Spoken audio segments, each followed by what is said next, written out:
Wonderful. Warm welcome once again. Today's session, a very interesting one, on occasion of Buddha Jayanti.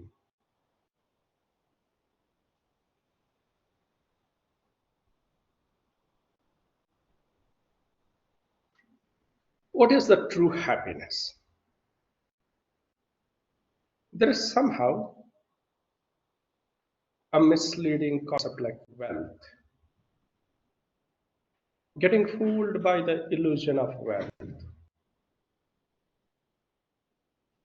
I have a big house, expensive car, designers, and a fancy lifestyle. It's not actually wealth. It is in fact debt because we get used to that lifestyle and we'll have to continue to have that lifestyle maintained throughout our life, not just for our life, for the entire generations. And Buddha is the best example for it. He was a prince, born a prince, and he spent most of his life in the beginning in the palace. And he left that lifestyle and became a monk. The true wealth, the real wealth, is contentment and blissfulness. What exactly it is? There is a concept of Pancha Koshas, the five layers. The fifth layer is related to Anandamaya Kosha, the bliss sheath, the blissfulness layer. And Buddha explains it very nicely. Let us explore the Anandamaya Kosha, the bliss sheath today, for inner fulfillment, for contentment, blissfulness.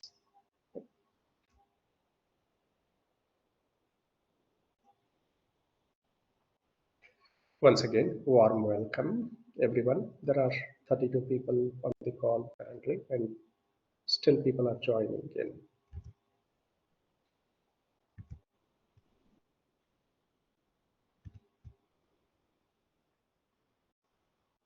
Last week, we discussed about aggregates in the last webinar, in fact. And the aggregates were a little bit tricky. Right? We have to be very alert to recognize those five aggregates. And of course, this personality is defined by those five aggregates. That's about Vijnanamaya Kosha, Vijnana Kosha, the wisdom layer or intellectual layer. Here we are in the fifth layer, Anandamaya Kosha.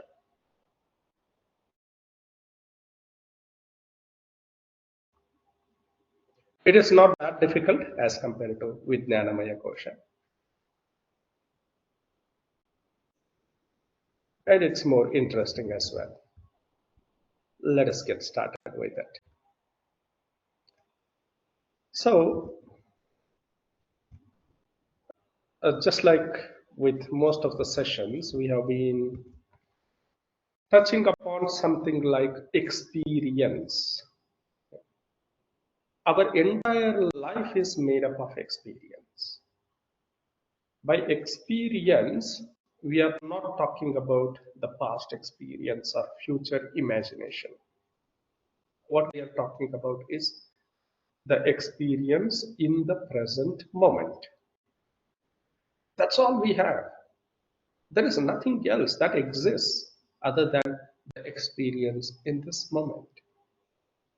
There might be a war happening on the border. But what is the war here that is happening in my experience, direct experience, in the mind, in the bodily sensations, in the physical body? That's the only thing that counts.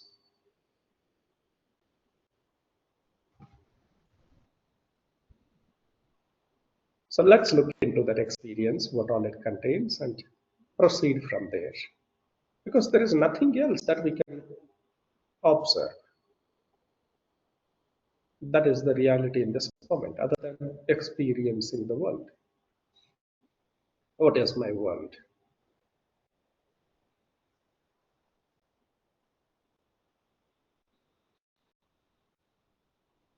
Right?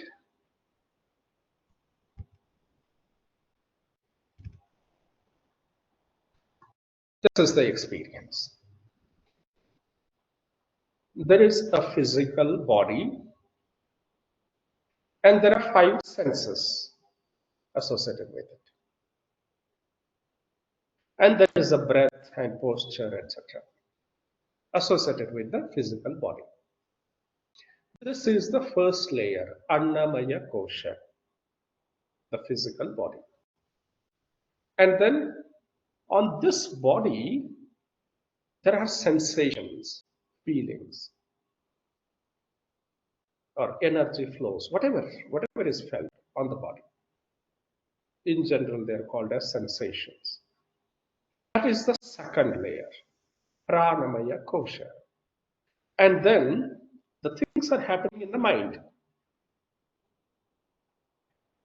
We can observe those mind states or emotions or mood. That is the third layer, Manomaya Kosha. These are the only three things that we can experience at any given point in time. There is nothing else.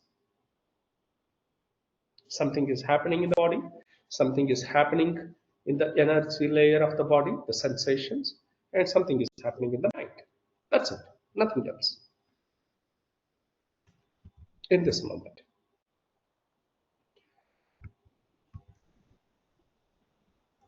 And then let's explore this statement. You cannot break free from what you cannot recognize. Recognition is the first step towards liberation. Liberation from dukkha, misery.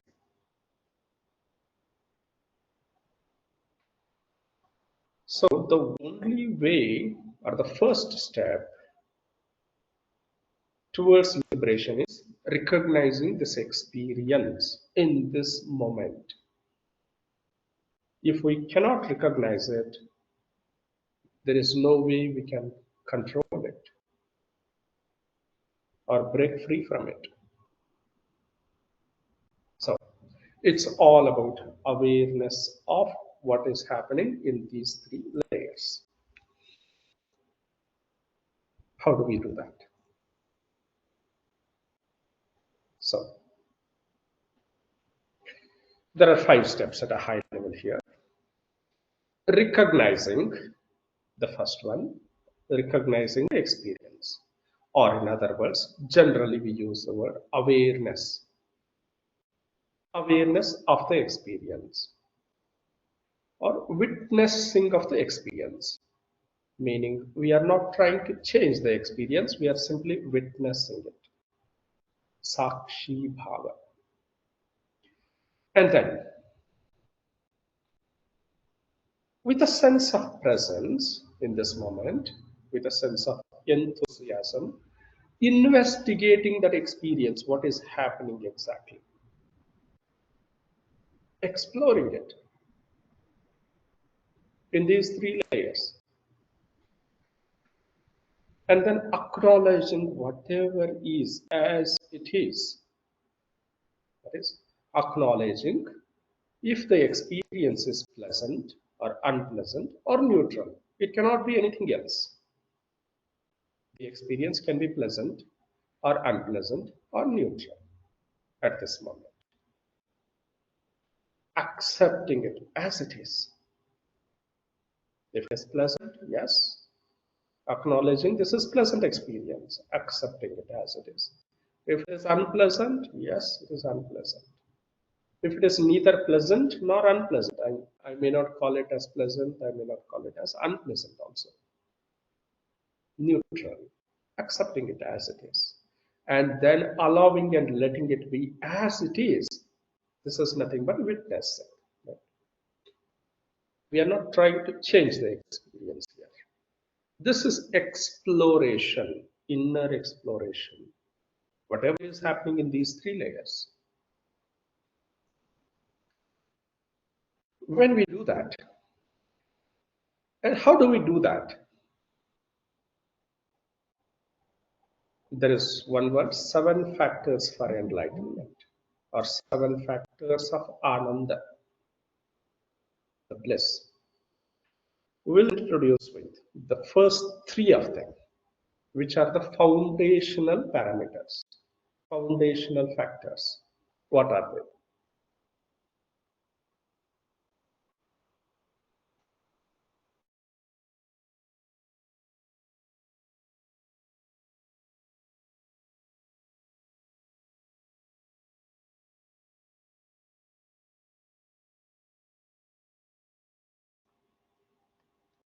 I generally call them as API, short form. Awareness, presence, and inquiry. This is helpful in everything in our lives. This enhances the alertness in this moment, awareness of the experience with a sense of presence in this moment and inquiring into the experience.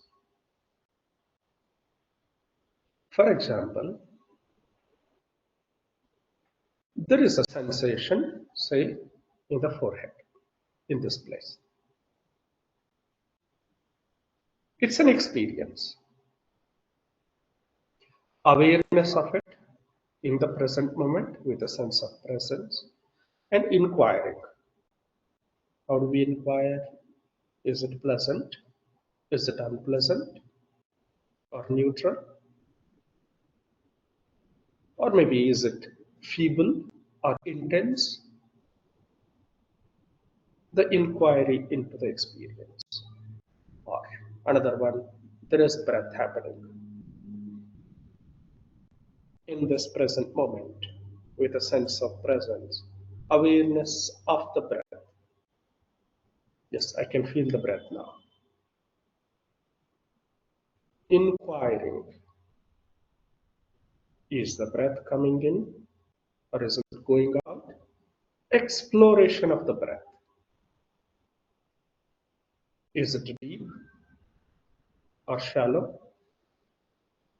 Inquiring into the qualities of the breath. In the same way, I have throat infection. Can I sense it? Feel it? Awareness of the sensation in the throat, in the present moment. Inquiring if it is pleasant or unpleasant, or maybe neutral, neither pleasant nor unpleasant. Acknowledging it, accepting it, and letting it be as it is, not trying to fix it. This is the way the first three parameters work, the first three factors. Exploration of the experience as it is. Experience can be there in the physical body or the sensations on the body or the mind states in the mind. Of course, we will not be looking at everything in a single moment, but it is based on the attention. If my attention is towards the mind, I will know what is my mind state. If my attention is on sensation in the throat, for example, I will know what are the sensations in the throat. If my attention is on the abdomen, I will know what are the sensations in the abdomen. If my attention is on the legs, I will know what is happening in the legs. So it depends on where is my attention. And then exploration, inquiry.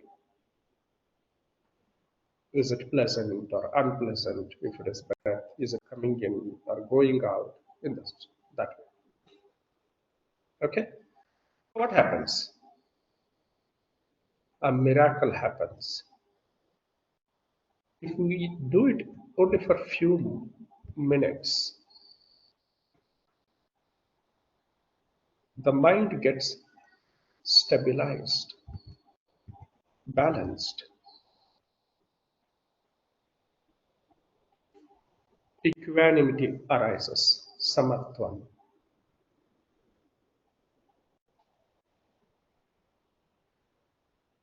Because we are not trying to change the experience. We are recognizing the experience, acknowledging it, and letting it be as it is. This is nothing but the definition of equanimity. The mind automatically gets stabilized and balanced. That's nothing but equanimity. And this equanimity in turn develops inner joy, a sense of contentment in the mind. And there is a sense of calmness in the body, stillness, and it leads to concentration. The first three qualities, awareness, presence, inquiry, automatically leads to concentration. Equanimity enhances it. And this in turn enhances the equanimity. Whatever you see inside the blue boxes, there are seven factors for enlightenment that are defined by Buddha. The ones in the middle, that is the three APIs, awareness, presence, and inquiry. That's what we practice. Next four happen. We don't do them. They just happen when we practice the first three.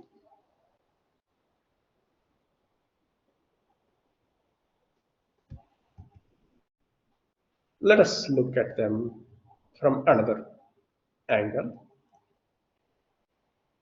Suppose there is ignorance, indifference, lethargy at this moment. Then, when these three elements are added, self awareness, presence, and inquiry, the moment they are added to the experience, there is, for example, experience of lethargy, laziness at this moment. When we become aware of the laziness with a sense of presence,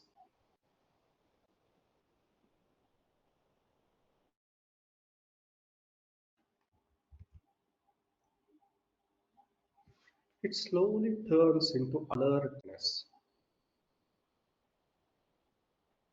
We don't change it, it automatically gets changed. The moment self awareness and presence is given to the experience of lethargy or laziness, it converts into alertness. No effort is required. We just need to be aware of it with a sense of presence. And then allowing and letting it be will lead to equanimity. And this equanimity automatically leads to inner joy. This is not the joy of experience.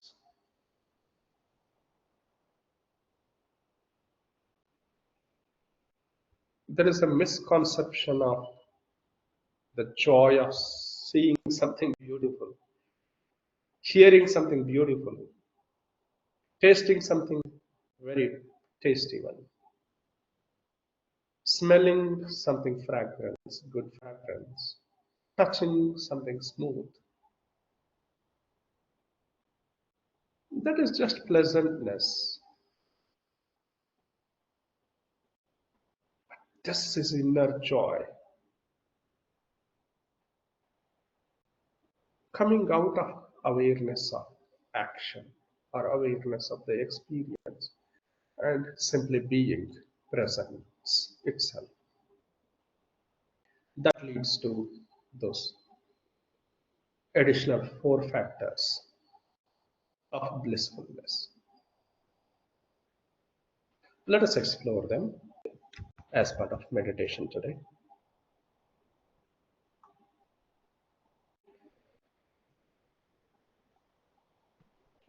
There is a saying in an important element in Vedantic meditation, Sat Chit Ananda. We will explore it in the next slide. It's nothing but there is a joy in simply being aware and present. Sat, presence, existence, Chit, awareness. That leads to Ananda.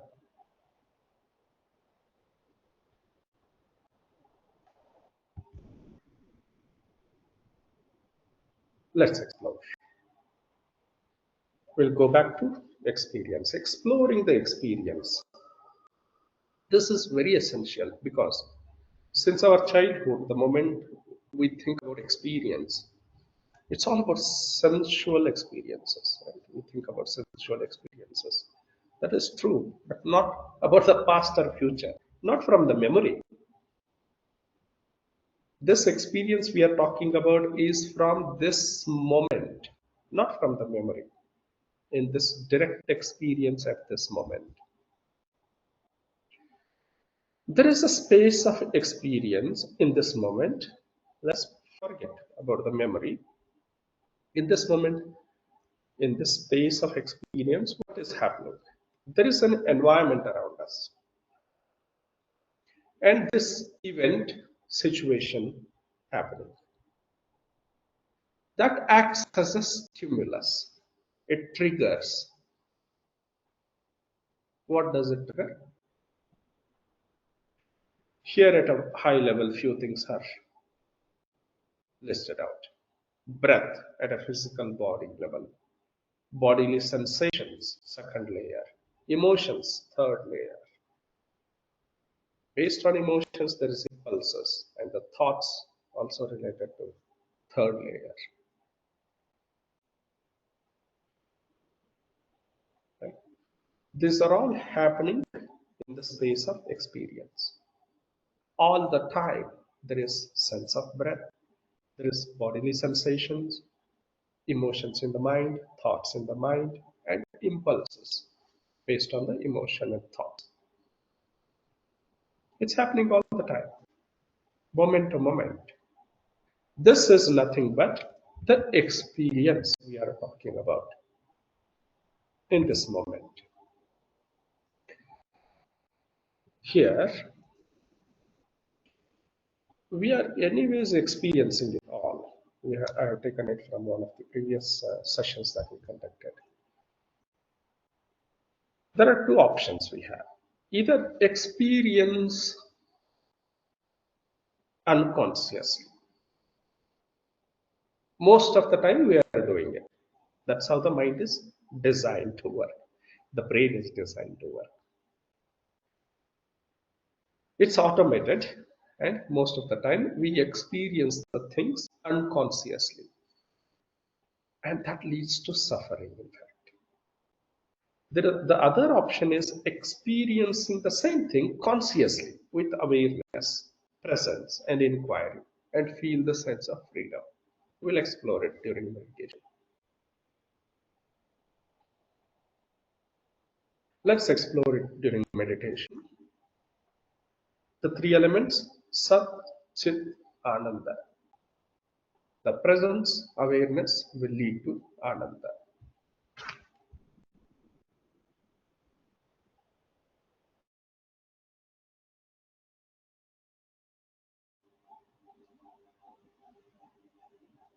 There is Ananda, an inner joy, in simply recognizing the direct experience and in simply being in the present moment, exploring it.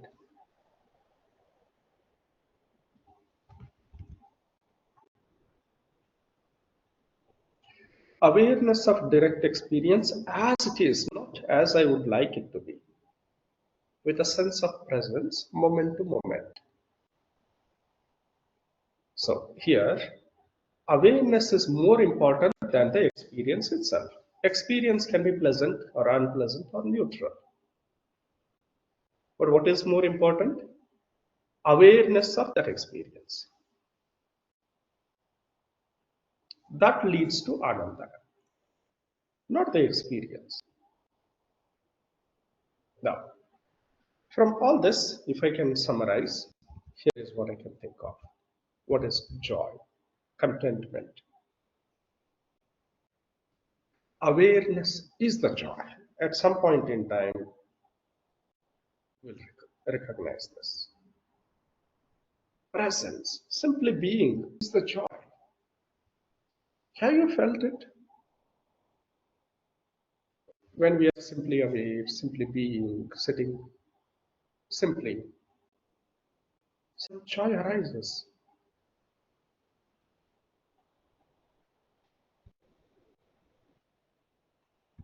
And in this presence and awareness, there is a sense of energy, enthusiasm. Can you differentiate between the two when you are with your loved ones? Say, for example, your old friends have come and you are doing the same thing, preparing the food or eating the food or walking with them. But there is, have you noticed, you might walk a little more than every day. You may feel more energetic than the other days. Why is it happening?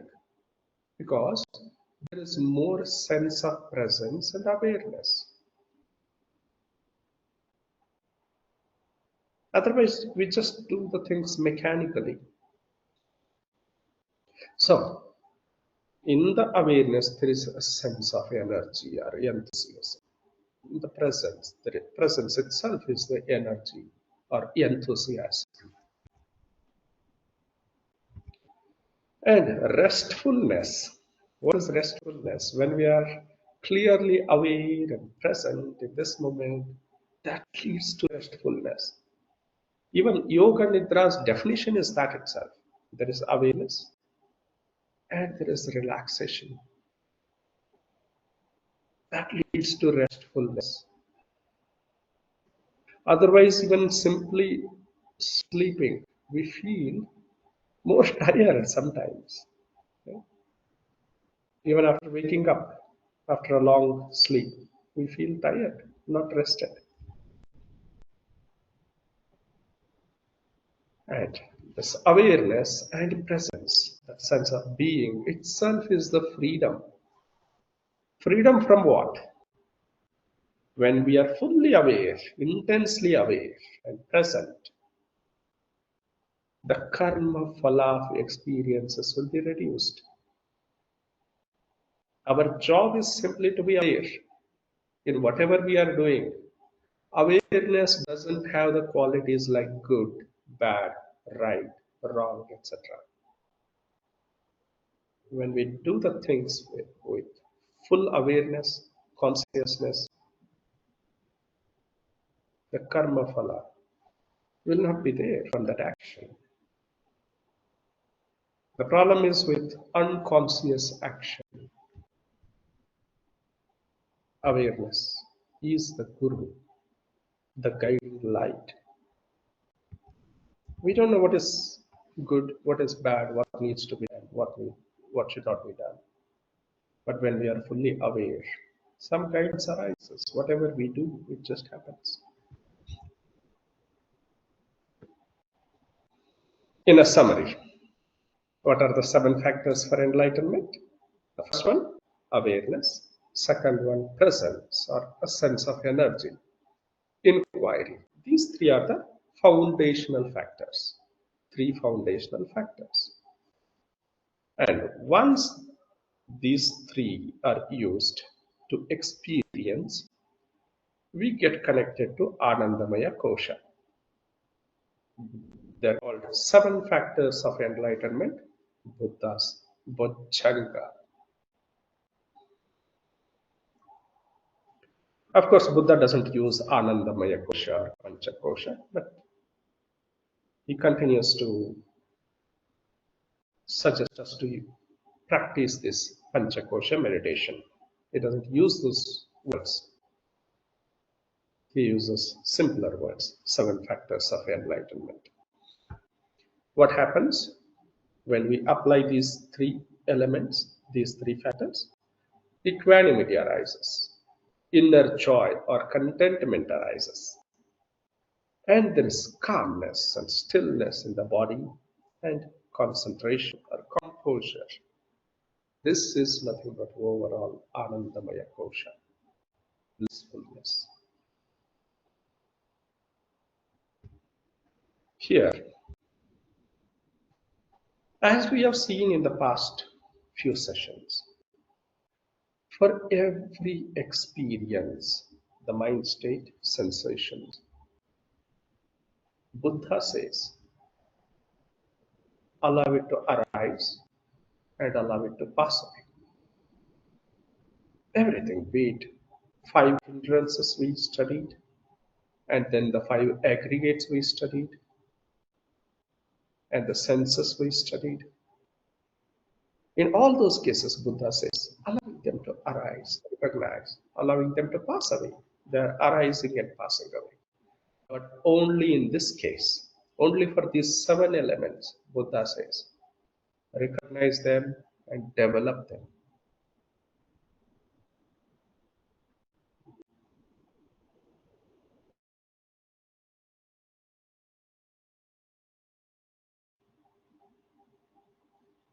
Recognizing awareness has arisen in me, allowing it to be here, developing it. Recognizing a sense of presence, inquiry has arisen, and then developing, allowing it to be here for as long as possible.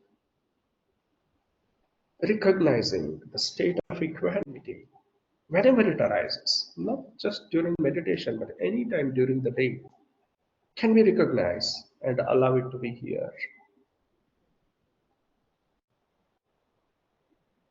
Same way, inner joy and calmness, concentration, recognizing, developing them, prolonging them as for as long as possible. Otherwise, in default mind state, what happens? Our default mental behavior is whenever there is calmness, inner joy, we feel it like it is an empty space and try to fill it with something else.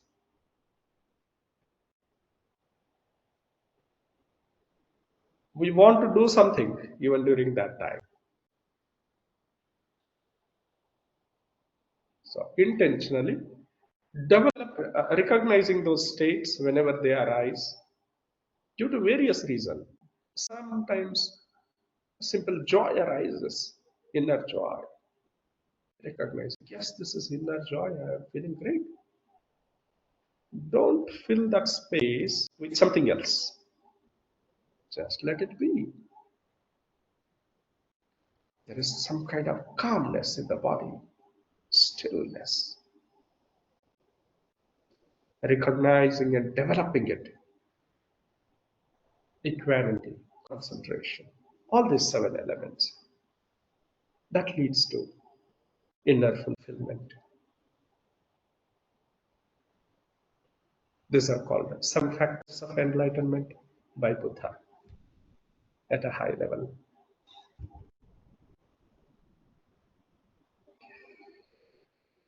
Of course, from Meta Mindful Presence, we conduct the sessions, corporate training sessions on leadership and personality development using growth mindset, emotional intelligence, stress management, emotional and holistic well being based on the mindfulness practices. Most welcome to make use of our services.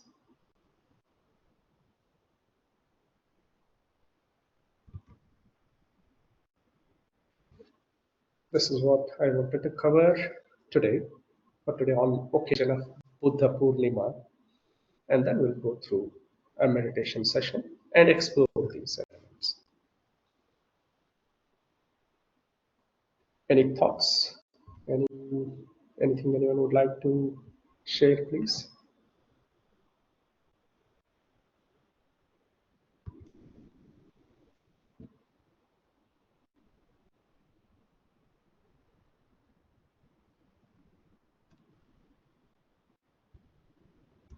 This is the key slide. Is it that if I have maintain awareness and automatically, I mean, the three factors what you're talking about, that is API. So if I'm in that state, automatically I'll be in equanimous state. Yeah, we can be aware, we can be present, and we can do inquiry, right? And other four states happen when we do that. They are not in our control. I cannot feel like, yeah, I want to be equanimous with everything. That I cannot do. In the same way, I cannot say that, yeah, I want to concentrate. That doesn't happen. In the same way, calmness, inner joy, they're not something that we can try and get there, but what we can try and get there, awareness, present, and inquiry. If we just follow these three elements, the other four elements happen. They occur. Thank you. Wonderful. It was a nice question. Quick question. In this light of Vipassana, can you just brief what we discussed today? As a Vipassana as a practice and linking this, if you can kindly brief, if you could. Yeah, Vipassana is also based on Buddha's technique. So the major thing is coming from Satipatthana Sutta. Vipassana is also supposed to be based out of that, but the focus given there is more on the first two layers, the physical body, that is on the breath, and the sensations, which is Pranamaya Kosha. Okay. It's in alignment with Vipassana practices as well. But there the focus is on the first two layers only. And here we are talking about the fifth layer. Third layer is mind. Fourth layer is Vijnanamaya Kosha, that is exploration of how the changes are happening inside the mind. And the fifth layer is this Anandamaya Kosha, seven factors of enlightenment. Buddha does combine fourth and fifth into one. One, yeah. Yeah. So he doesn't say that it is the fifth one.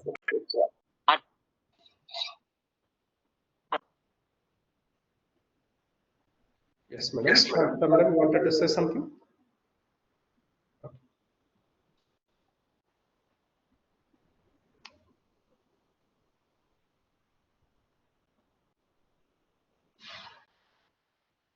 Any other thoughts? Anyone would like to share any of your experiences? Any differences?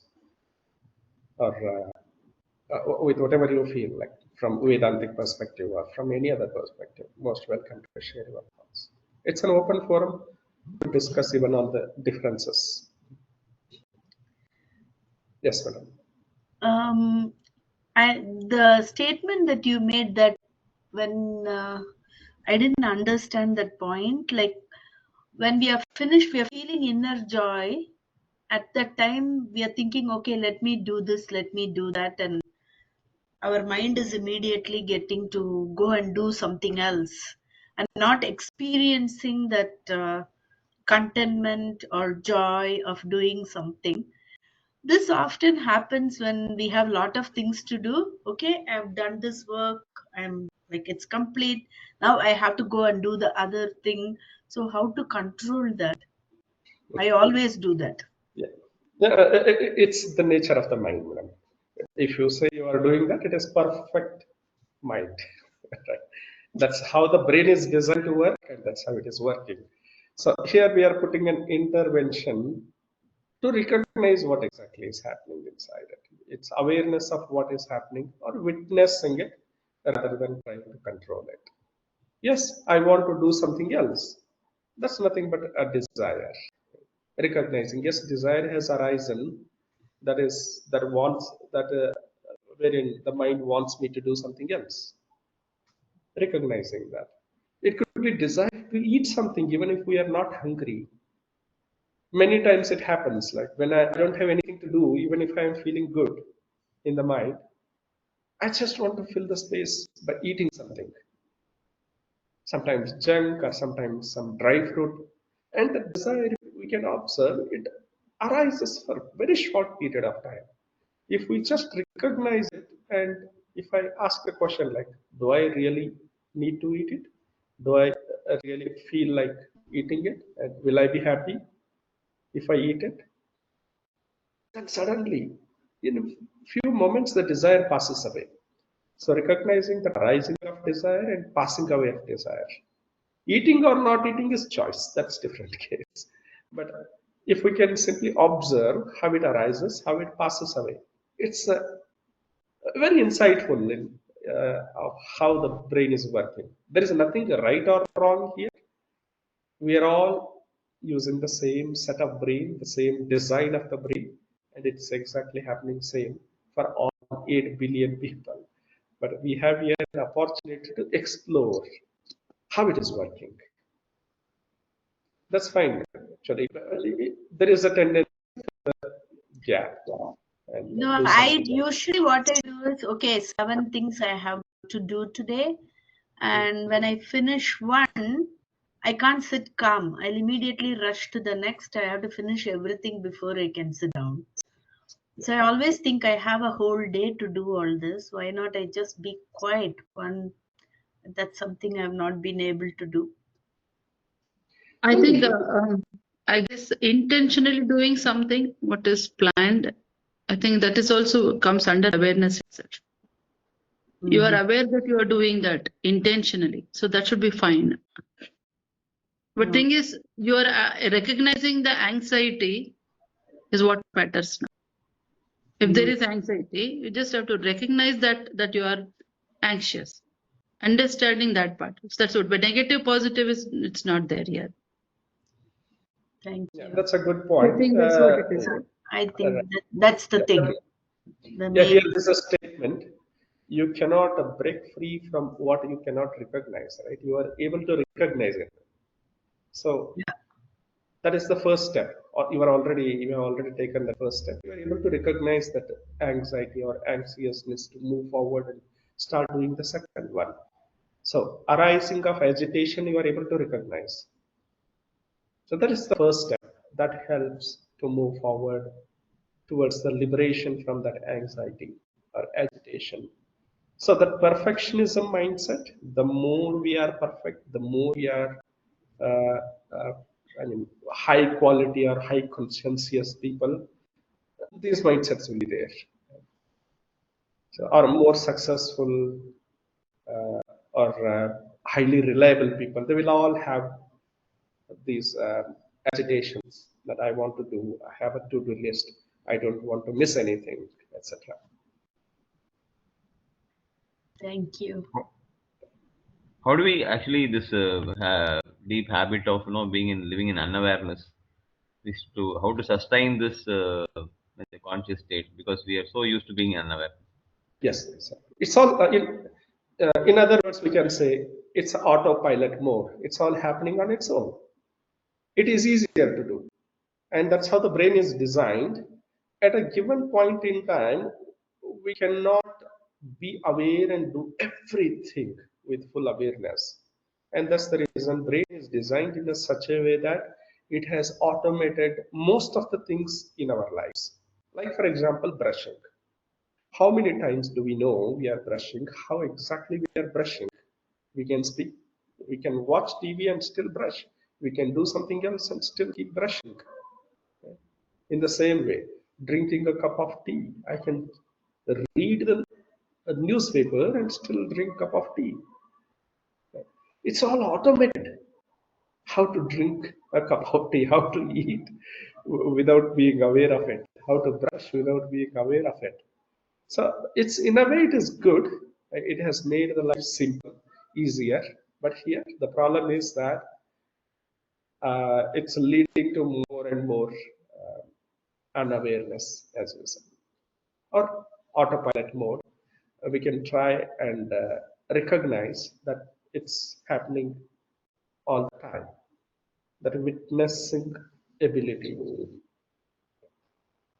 by That practice. means intentionally we have to work on that now. We have to put an effort Yes, to definitely. identify, create few moments.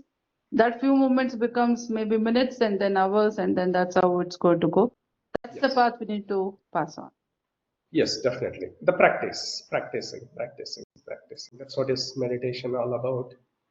We'll practice drinking a cup of tea. We used to have a previous company. We used to conduct sessions of coffee meditation. 5 minutes, just 5 minutes. People can log in, drink coffee, drink consciously.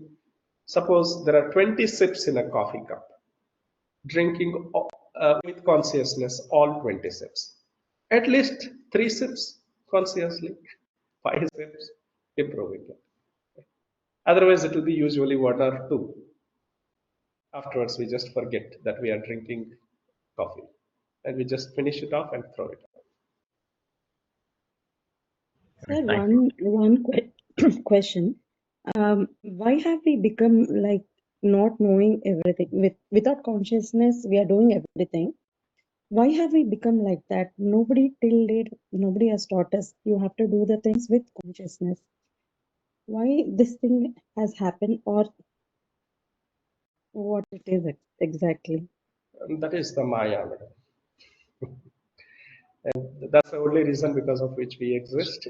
And we are trying to break it up and enter into the space of awareness and presence. As you said, we get a thought and then a desire arises, action happens. It's all happening automatically.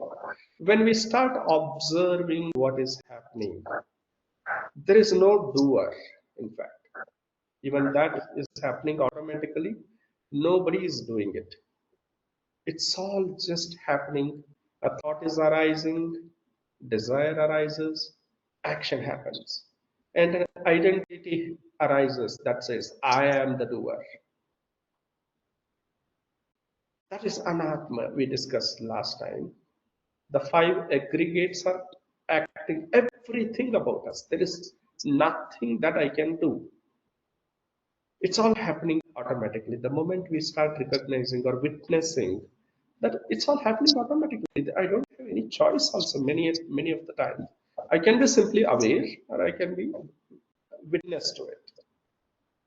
So again, practicing to be more aware. Currently, we may have awareness for 2 to 3% of the time. If we can increase it to 5 to 10%, 20%, that will be fantastic. We don't need to make it 100%. Just making it 10 to 20% will make a lot of changes in our lives. I Is guess it it's this like awareness? from childhood, Rupaji, just a pointer. From childhood, it's been told that whatever this is happening, the the 5 senses, they start picking up in the way it understands. So tries to constant perceptions are happening and then try to store it. And once it stores, I think that uses that as a which is stored in the memory as an action point for the future thing. So here, I think at least while reading newspaper, we do it. We just read once and we are able to get all the points. Same thing if we read a book, we are not getting it, right? Because that's how we have been programmed looking at the environment we are in. Yeah, Rupas, I think you were asking someone something. You wanted to say something. Sir, through this awareness, we are getting our own self. That's what you're trying to teach us, right? What do you mean by self, madam? What we are, how we have to be in this world, what exactly the outer world belongs to us, That's what about we our are. Atma also. Yeah, Atma and all again. It's okay. Let- Okay, I don't want to touch this upon it, but okay. What is Atma? The definition of Atma, or Brahman, or God, whatever it is. It is defined like it does have some qualities, just like Anandamaya Kosha has some qualities. The sixth one, beyond these five koshas, is Atma. Right? The definition is it is Nirguna, it is Nirakara, right? It is Nitya. And any of these words that I used can be understood by the brain. The brain is not designed to understand any of this. So the moment there is word like Atma, God, or Paramatma, or Brahman, which is Nirguna, how can we talk about something which doesn't have any qualities? Okay, what do you mean by Atma? The moment you define something as Atma, which cannot be defined because it is Nirguna, it is false. It's in part of one of the five layers, the definition. What do you mean by Atma, madam? For example, what do you think Atma is? You will Atma have is some concept or idea about it, uh, right? Yeah. soul, where it takes rebirth after every life ends. What it is, madam? It's a soul, sir. Soul No. which Okay. takes rebirth No, after what is every that soul? How do you life. define it? What do you mean by that soul? That is the connection between God and the soul. Like, He's the giver or He's the creator of us. It's simply consciousness itself. Mhm. No, consciousness means you are coming to awareness, present moment awareness. But Sanskaras. the moment, see, again, the soul, Atma, Brahman, Paramatma, and all those things are good for discussions, intellectual things. Mind cannot understand them. The brain cannot understand them. Then what Not is that, sir? It is told death when your body, soul leaves your body is death. what is living, madam? Nothing is happening other than these elements. Whatever you are seeing on this picture, everything is there in the world. What is not there? Whatever you are not seeing here, it is not there. There is physical body which is working on its own. There are sensations on the body. There are thoughts and mind states or emotions in the mind. What else is there? The moment we think about our God or any of the concepts, it's part of our Manomaya Kosha. It's our own imagination. Can you feel it? Can you sense it? Whatever you are calling soul or Atma, what is it exactly? Okay. Mm.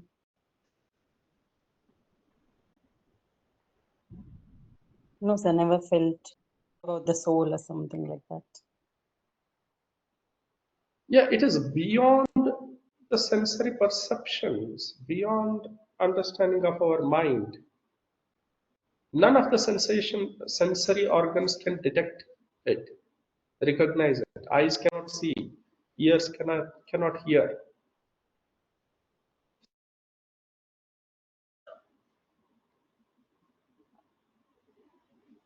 It's nirguna, doesn't have any qualities.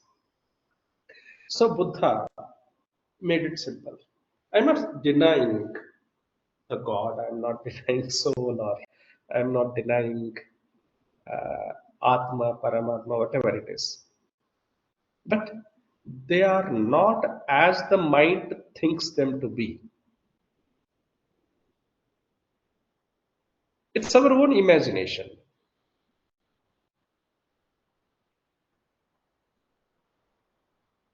They're there, but not the way mind thinks them to be.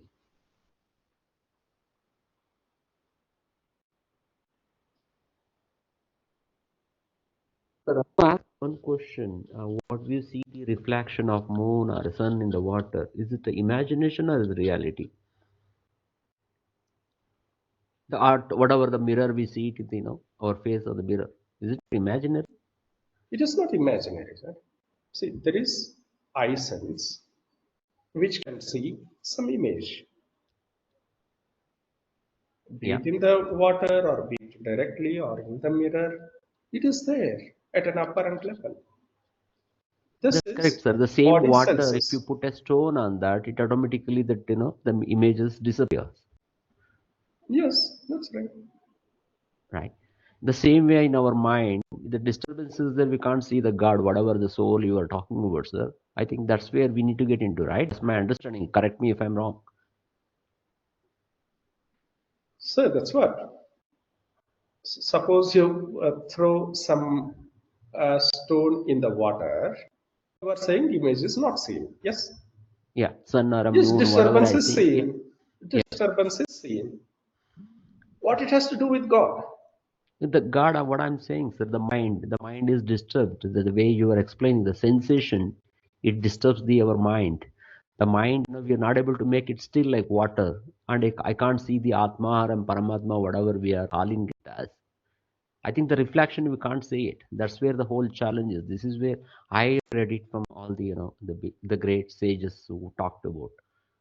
Yes, sir. It's definitely correct from that perspective. But here, you have not seen it, right, sir? But there is a concept in the mind that it is so and so. The concept of mirror image on the water on the moon is a concept or is reality? That's where my question is. No, no, no, no, not about the moon, about the God or soul, you said. About Right. that, there is an imagination. It's an imagination. Yeah. Image of the moon is not imagination. I can see image of the moon. If it is disturbed, I cannot see the image of the moon. But so stilling of the mind is okay. That is nothing but concentration or samadhi. Yeah. From there, the enlightenment happens. But it is anything other than whatever we are seeing on this picture. Here in this picture, there is no soul, there is no I, there is no anything that is permanent. Yeah, I agree about this, whatever you are representing here, five koshas. Yeah, I agree. So it's all about five koshas. Right? And whatever you are saying, sir, that is beyond these five koshas. Yeah, agree. Yeah. So when there is samadhi, state of samadhi, calmness, inner joy, equanimity, there is some more chance that reality can be experienced. But we can't define it. That's the point. I We mean, can just give it an option for it to arise, that experience to happen. So Buddha doesn't talk about that which is outside of this. He says just go with these elements, and at some point in time, enlightenment happens. Even if it doesn't happen, nothing to be bothered, because everything in this body mind is arising, passing away, arising, passing away. Even the soul or Atma, it's not me or I. The moment I think it's I or me, again I am connecting it back to one of the koshas, Pancha Kosha. So he calls it nirvana. There is absolutely no I, there is nothing. Vedanta calls it as it's everything. Both everything and nothing are same spiritually. okay. The problem is that we are making it into a concept, the God or the soul or whatever, Brahman or Paramatman, etc. And trying to reach there, trying to achieve it. I am that already, not these five koshas. But if we don't transcend these five koshas, You can't go there. there is no way to Yeah, experience it. agree, agree, Right, sir? agree about it. Yeah, without the all these five stages. So It's for common man easier to understand. That's how Buddha approached it. And even with these five koshas, explore what is happening in the five koshas, and then realize that there is no individual or personality. It's all happening on its own. Once that is understood, anatma is understood, then automatically we get disconnected from the body mind. Attachment drops down. As long as I think I am the doer, I am the knower, Mm. I do this, I am the experiencer, there is no way to detach Come from out. it. Okay. The only way is recognizing I am not doing anything, it's all happening. For example, breath. The body cells require oxygen. I don't know, my mind doesn't know about it, but the body Mm. knows. Whenever the body cells need oxygen, the lungs expand, air comes inside, and the lungs absorb the oxygen and supply it to every cell in the body. Where is I doing it? Mm. It's all happening automatically. Correct. In the same way, whenever something we eat, we don't know it is required for the body. There is some hunger, the body creates hunger sensations, and we eat, and body knows how to digest it, convert it into whatever is required, and supply it to every cell in the body. Endocrine system working on its own. Heartbeat. It's not even listening to us. It's not even waiting for our direction. It's just working. It's doing its duty. In the same way, all the systems in our body, most of the systems are already happening. Whether we are conscious, unconscious, sleeping, or in coma, they're happening. The problem with the mind is I am the doer, I am the knower, I am doing it all. Correct. I am getting the knowledge, acquiring the knowledge. When we recognize it, the last time we discussed about the five aggregates, that a sensation arises because of the contact with the senses, and immediately some perception arises. Based on the perception, that is the judgment, it is good, it is bad. Reaction happens, that's nothing but action part of it. And then consciousness arises, thinking that I am the doer. These are all arising, passing away, arising, passing away. It's all happening on its own. There is nothing called I in it. Realization of it, not intellectually but experientially, is an important milestone. When that is recognized, we all the attachments with this body mind will drop. I don't think, yeah, my views are correct. Whatever I know that is right. I need to know this. I need to know that, etc. So anatma, anitya. Before that, everything is changing. There is nothing permanent. Only one thing is permanent. What is that? So-called whatever you are saying, atma, paramatma, whatever it is. That is the only thing that is permanent. But again, it's imaginary, right? We are not experiencing it. It's a concept. It's an idea in our mind. So everything is here changing, arising, passing away, and there is no doer in any of these experiences. It's all happening on its own. So anitya, anatma. Those are the two important milestones that will take us forward into Anandamaya Kosha. They are from Vijnanamaya Kosha, understanding the wisdom of anitya and anatma.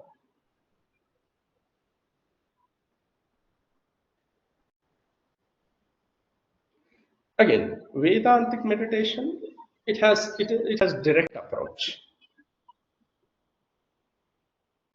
right? It's not going via which is impermanent. It is going addressing directly or focusing directly on whatever is permanent. I am this presence itself. There is nothing else. whatever is experienced, believe it. I am that which is permanent. Focusing on that. One day it may click.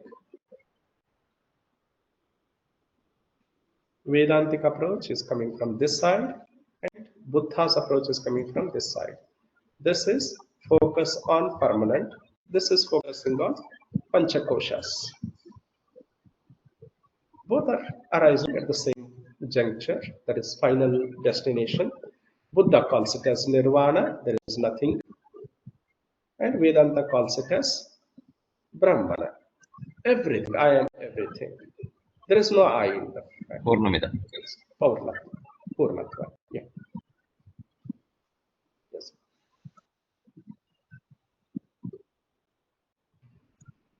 So let's go on this path.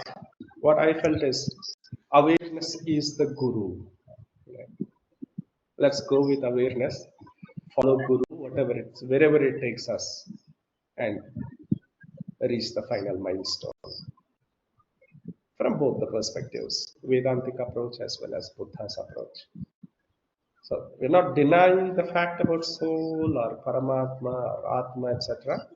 Only thing is, at this moment, they are just our imaginations, not what the mind thinks about them to be. All right. Sorry for deviating the topic slightly. So, at a high level, can we recognize awareness? Is it there now? A sense of presence, is it here? Is the mind here, or is it in the past or future? Inquiry, exploring what's happening here. And then once we do it for a few minutes, the mind gets stabilized, balanced, equanimity arises, and at different points in time, there will be contentment, there will be calmness, there will be concentration, a kind of composure, recognizing them and developing them. All right, let's meditate for a few minutes, sitting comfortably with back upright. When we are sitting comfortably with back upright, when the body is still, can we notice the breath? Sense the breath, feel the breath.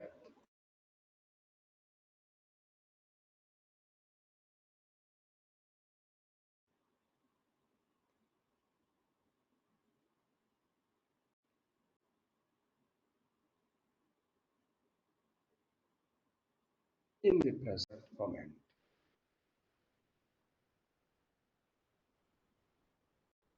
There is awareness of the breath. Inquiring, is the breath coming in at this moment or is it going out? It's not thinking about the breath, but sensing it, feeling it, and then recognizing. Yes, I can recognize that the breath is coming in at this moment. I can feel it. It started moving out. I can feel the sensations of the breath. It's again coming in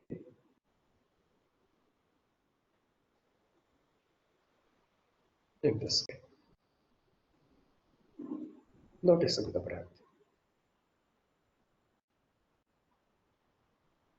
Awareness of the breath. In the present moment,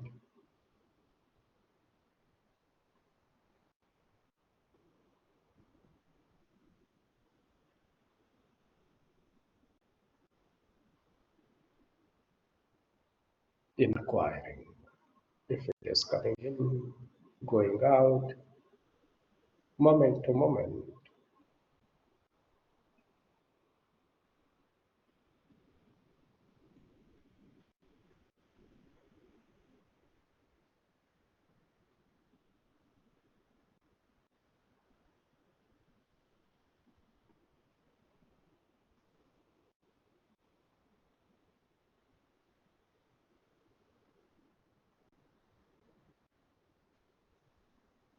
not trying to change the breath in any way, letting it be.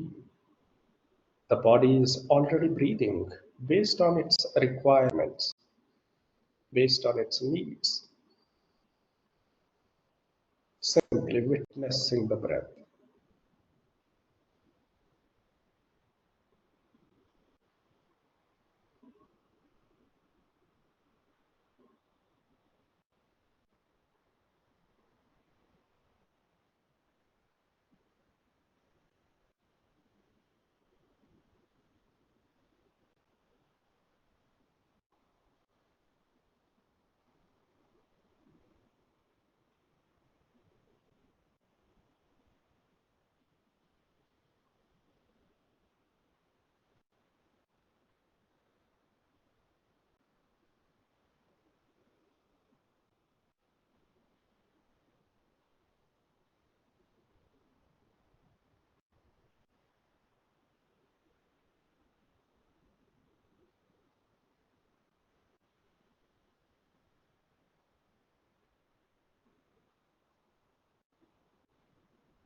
If there are any thoughts, recognizing them,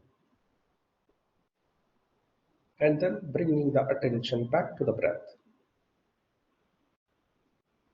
sensing the breath, feeling the breath.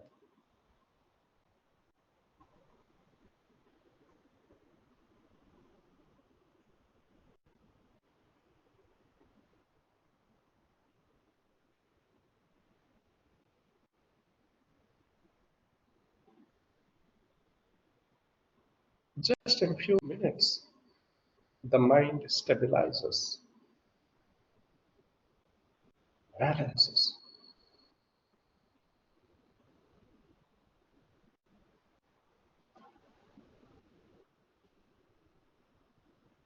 It becomes easier to observe the breath.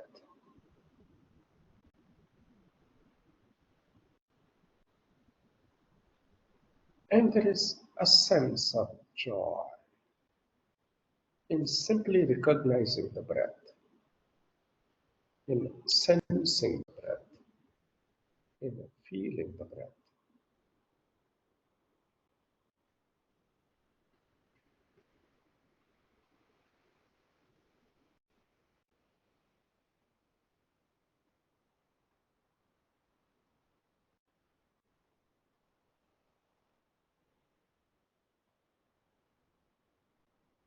And there is a sense of calmness in the body.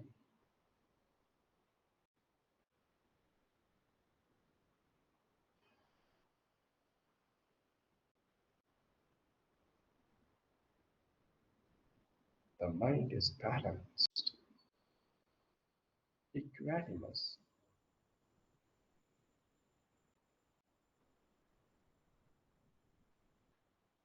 and this continuous awareness leads to concentration.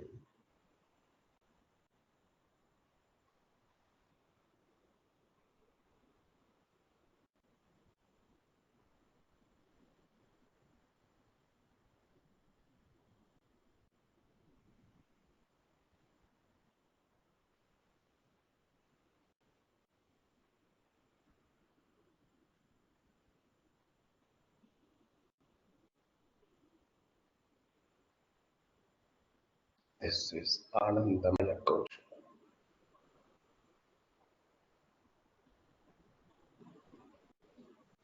It is not imagination. Recognizing these elements whenever they happen. The concentration, equanimity, the contentment in the mind, calmness in the body, and developing them.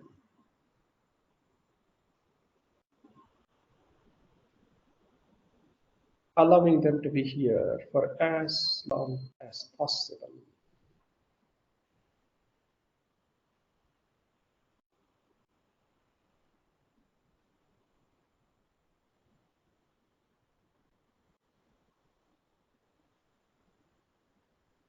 There is a sense of joy in simply being aware, in the presence itself.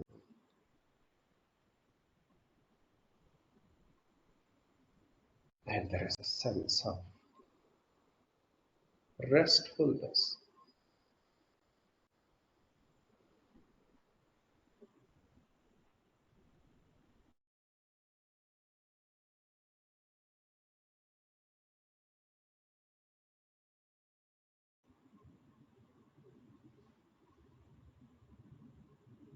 When there is clarity of awareness and presence, it feels like a freedom.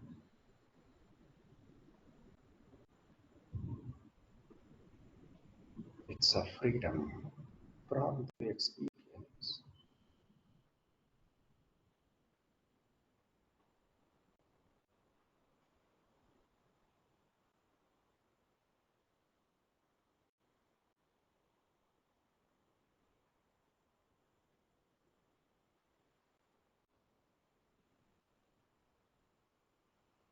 continuing to be aware,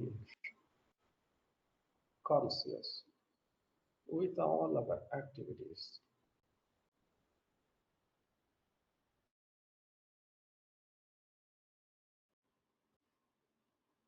This consciousness or awareness acts as the guru and takes us in the right direction.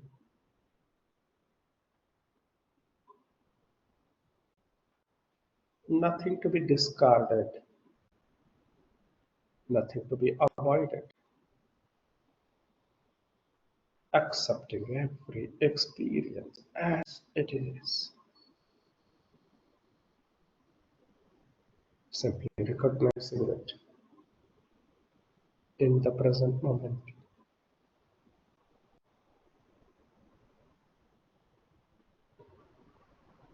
inquiring if it is pleasant, unpleasant, or neutral, accepting it and letting it be.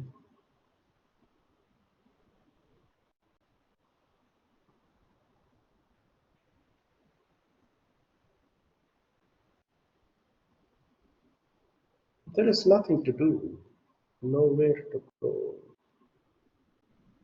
Everything is happening on its own.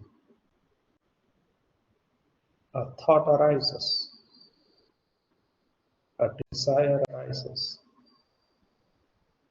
action happens,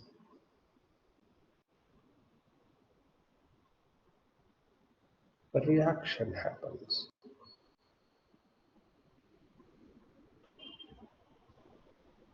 Recognize, arising and passing away of the mind states, agitation, laziness, confusion, desires, aversions,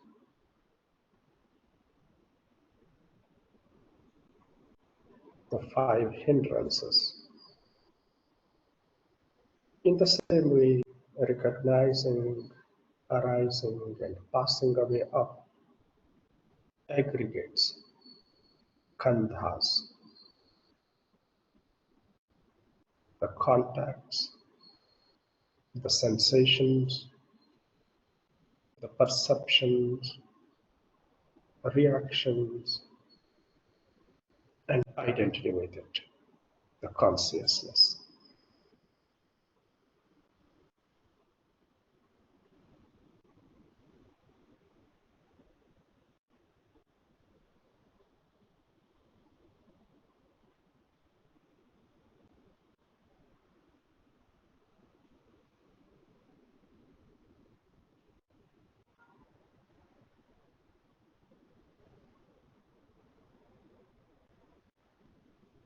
And the seven factors of enlightenment as they arise, recognizing them and developing them. Awareness, presence, inquiry into the experience, which leads to equanimity, inner joy, contentment in the mind, calmness in the body, and concentration or samadhi.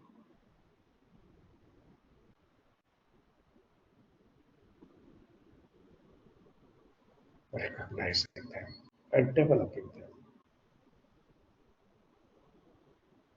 On this auspicious occasion of Buddha Purnima, let us step into this Anandamaya Kosha.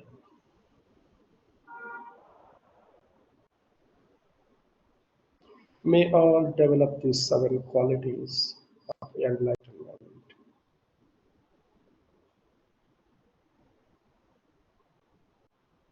and continue to walk on the path of enlightenment and realize the truth, the absolute ultimate truth,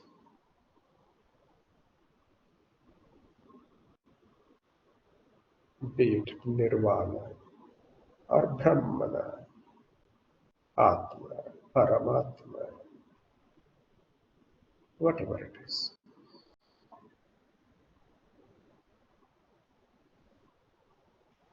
Thank you everyone to be here, for being here,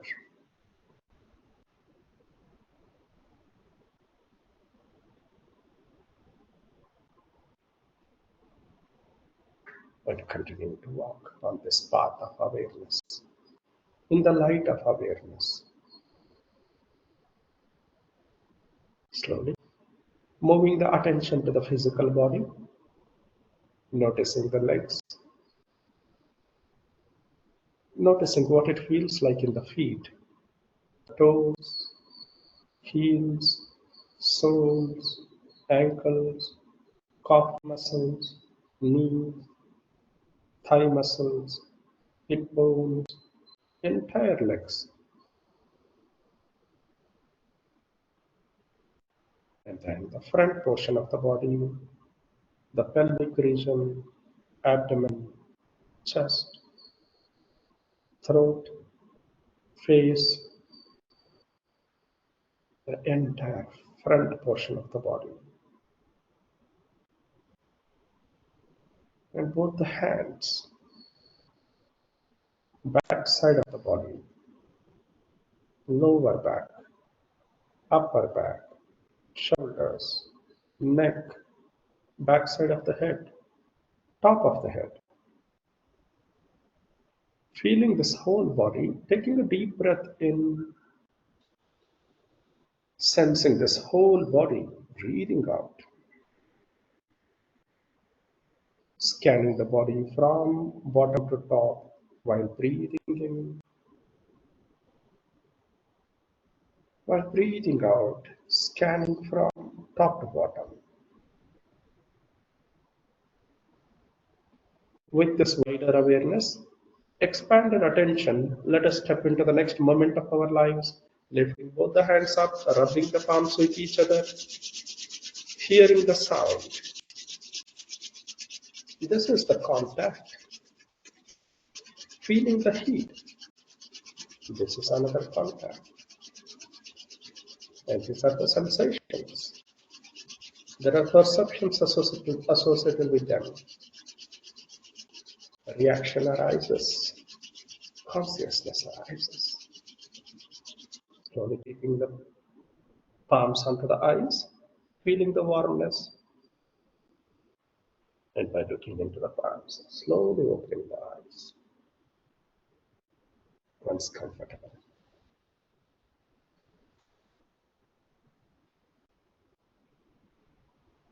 Thank you. Thank you. Thank you, sir. Thank you, sir. Thank you, Thank sir. you for being wonderful.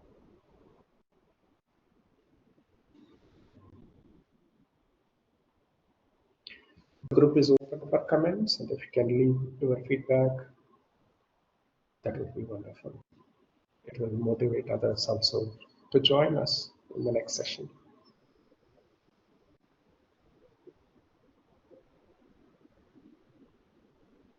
Once again, I'm very happy Paurnami, Buddha Paurnami, and have a great day. year ahead. Thank you, sir. Thank you, madam.